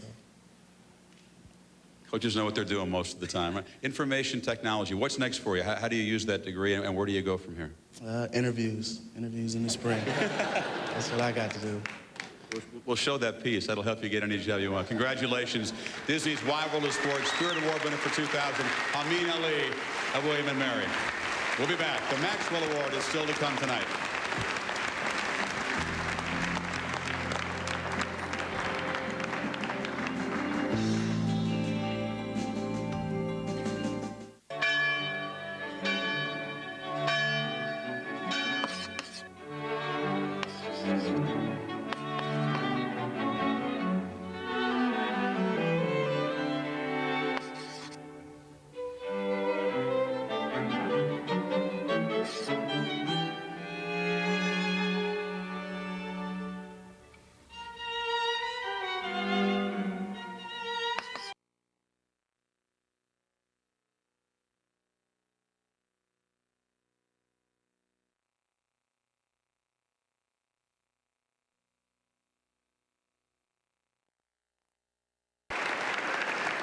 Welcome back. Coming up on SportsCenter at the top of the hour, the return of Super Mario. Mario Lemieux back in the NHL. That stunning story. Plus, latest news from baseball's winter meetings. Highlights from college basketball, including Wake Forest and Kansas. Carl Ravitch and Brian Kenny in just a few minutes now. We have reached the time for our final award, the prestigious Maxwell Award. You've already met all three of the finalists. Great quarterbacks, seniors who've had brilliant careers, broken all kinds of records, but more importantly, have engineered very successful seasons. 31-4, their combined records this year. All of them won conference titles. One more look at the finalists for the Maxwell Award. The awards have all been handed out, all except one, the Maxwell Award, which goes to the outstanding player in college football. Could Florida State's Chris Weinke be taking more hardware back to Tallahassee? He's already won the Davey O'Brien Award. He leads the country in passing yards with over 4,100. Then again, it could be Josh Heupel of Oklahoma, the Big 12 Player of the Year, who became a household name while leading his team to the only undefeated regular season in Division 1A. Or how about that cool breeze that ripped through the Big Ten? While leading Purdue into the Rose Bowl, Drew Brees led the nation in total offense while rewriting Big Ten record books. Now, once again, from the Maxwell Football Club, Ron Jaworski. Thank you very much. Boy, I can't wait to break down these guys when they get to the next level. There's some real extraordinary talent in this room. But I must say, one of the real great things about football is its outstanding history and the many men who have excelled at the game. The awards given here tonight pay tribute not only to the athletes of today, but also the legends of the game for which they are named. I'm also proud of our history. In 65 years, the Maxwell Football Club has saluted and honored players from every level of football, from high school to the professional ranks. And not every player in this room tonight is going to walk away from here with a trophy, but let me tell you this, every single one of them is a winner and a champion, and they've paid the price to be successful. And I congratulate you for that effort.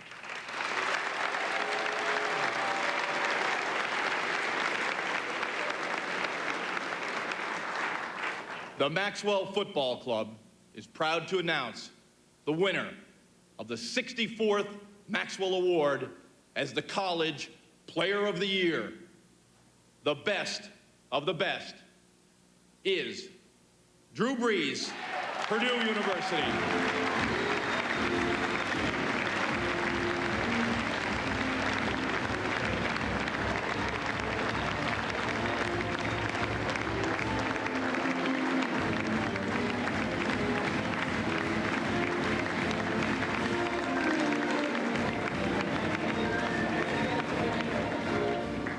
Drew, congratulations. You do not want Jaws breaking down your form, by the way, at the NFL draft. He's vicious, unrelenting.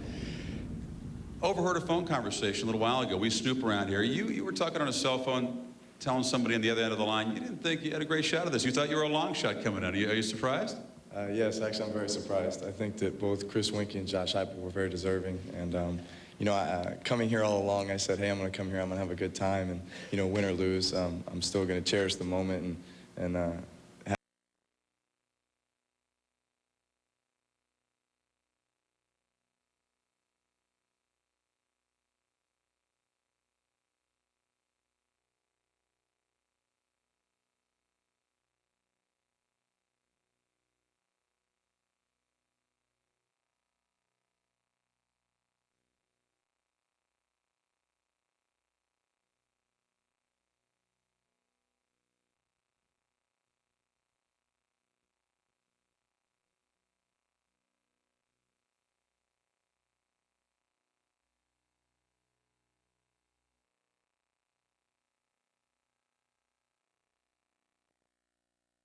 For more information, log on to ESPN.com.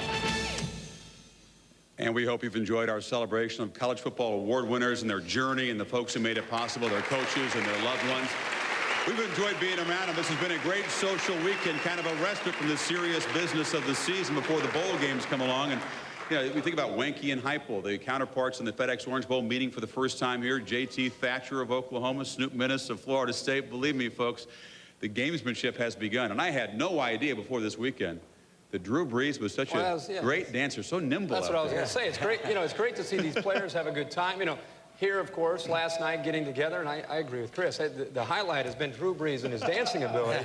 I never realized he had that much rhythm. Well, Kirk, my observation of tonight's winners are this, and this is very interesting. The Heisman is wide open, and this is why. The winner of the Maxwell, Drew Brees, the Camp, Josh Heupel, the O'Brien and Unitas quarterback, Chris Winkie, the Walker, LaDainian Tomlinson, all four going to New York. Michelle, I think it's going to be the closest Heisman race in years. You may be absolutely right, Coach. It's been a remarkable season, great players, incredible stories. I think if the 2000 season had a personality, it was well represented here tonight. And Chris, the great news is it's not over yet. Still a lot of drama to unfold as the bowl games go on.